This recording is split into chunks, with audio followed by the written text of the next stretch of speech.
Middle ഈസ്റ്റിലെ ഏറ്റവും വലിയ onsite medical സേവനദാതാവായ response plus മെഡിക്കലിന്റെ ആഭിമുഖ്യത്തിൽ എമർജൻസി മെഡിക്കൽ ഉച്ചകോടി സംഘടിപ്പിച്ചു.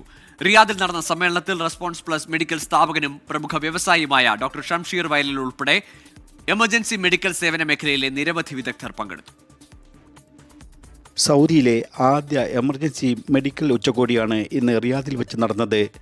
അടിയന്തര മെഡിക്കൽ സേവന രംഗത്തെ മുന്നേറ്റങ്ങൾ വിലയിരുത്തുവാൻ ലക്ഷ്യമാക്കി സംഘടിപ്പിച്ച സമ്മേളനത്തിൽ റെസ്പോൺസ് പ്ലസ് മെഡിക്കൽ സ്ഥാപകനും പ്രമുഖ വ്യവസായിയുമായ ഡോക്ടർ ഷംഷീർ വയലിൽ ആമുഖ പ്രഭാഷണം നടത്തി. സ്ഥാപനത്തിൻ്റെ ഭാവി പദ്ധതികൾ അദ്ദേഹം സദസ്സിൽ വിശദീകരിച്ചു. സമ്മേളനത്തിൻ്റെ ഭാഗമായി നടന്ന ചർച്ചയിൽ സൗദി റെയിൽവേസ് പ്രതിനിധി വായിൽ അൽ സഫ, സൗദി RPM എമർജൻസി വിഭാഗം മേധാവി ഹൈത്തം ഇജാസ് എന്നിവർ പങ്കെടുത്തു. കഴിഞ്ഞ ഹജ്ജ് തീർത്ഥാടന കാലത്ത് മക്ക മെട്രോ റെയിൽ സേവനം പ്രയോജനപ്പെടുത്തിയ 3 ദശലക്ഷം ഹാജിമാരുടെ എമർജൻസി ആരോഗ്യ സേവനങ്ങൾക്ക് മേൽനോട്ടം വഹിച്ച സ്ഥാപനമാണ് റെസ്പോൺസ് പ്ലസ് മെഡിക്കൽ. സ്ഥാപനത്തിൻ്റെ പ്രവർത്തനങ്ങളെ സൗദി റെയിൽവേസ് പ്രതിനിധി വായിൽ അൽ സഫ പ്രശംസിച്ചു. ഇത്തവണത്തെ ഹജ്ജ് തീർത്ഥാടന വേളയിൽ മുൻകാലങ്ങളെ അപേക്ഷിച്ച് മരണനിരക്ക് 50% കുറഞ്ഞുവെന്നും അദ്ദേഹം എടുത്തു പറഞ്ഞു.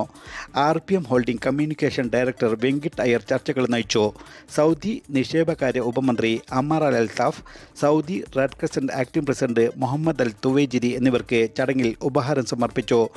ആംബുലൻസ് സേവന രംഗത്തെ അടിയന്തര ആവശ്യങ്ങൾക്കായി സജ്ജീകരിച്ച ദ്രുത പ്രതികരണ വാഹനം റെസ്പോൺസ് പ്ലസ് മെഡിക്കൽ സ്ഥാപകൻ ഡോക്ടർ ഷംഷീർ വയലിൽ ചടങ്ങിൽ പുറത്തിറക്കി. ഇപ്പോൾ RPM എന്ന് പറഞ്ഞ കമ്പനി പ്രീ ഹോസ്പിറ്റൽ കെയർ എന്ന് പറഞ്ഞ ഒരു മേഖലയിലാണ് പ്രവർത്തിക്കുന്നത്. അതെന്ന് വെച്ചാൽ ഏറ്റവും പെട്ടെന്ന് ആൾക്കാർക്ക് അടിയന്തര ചികിത്സ നൽകാനുള്ള ഒരു കോൺസെപ്റ്റാണ്. അപ്പോൾ ഈ ഒരു കാറിൻ്റെ സ്പീഡും ഈ ഒരു സർവീസിൻ്റെ സ്പീഡുമാണ് നമ്മൾ ഈ കാർ മുഖേന നമ്മൾ ജനങ്ങളിലേക്ക് എത്തിക്കാൻ ആഗ്രഹിക്കുന്നത്. ഇപ്പോൾ ഹജ്ജ് സീസൺ 2025 നമ്മൾ സൗദി റെയിൽവേസിൻ്റെ കൂടെ അതുപോലെ തന്നെ സൗദി റെഡ് ക്രസന്റ് അതോറിറ്റിൻ്റെ കൂടെയാണ് നമ്മൾ എല്ലാ മെട്രോ സ്റ്റേഷൻസും RPM മെഡിക്കൽ ചുമതല RPM-നായിരുന്നു. അപ്പം ഇനി അത് അടുത്ത ഹജ്ജാകുമ്പോഴേക്ക് ഇനിയും കൂടുതൽ എക്സ്പാൻഡഡ് മേഖലകളിൽ നമ്മൾ പ്രവർത്തിക്കുന്നതായിരുന്നു. ഇത്തവണത്തെ ഹജ്ജ് സേവനങ്ങൾക്ക് നേതൃത്വം നൽകിയ ജീവനക്കാരെ ചടങ്ങിൽ ആദരിച്ചു.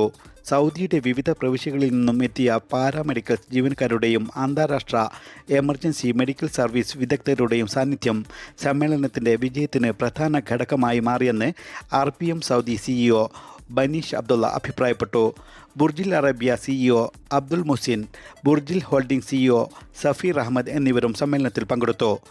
ഇസ്മായിൽ പയ്യോളി, 24 റിയാദ്.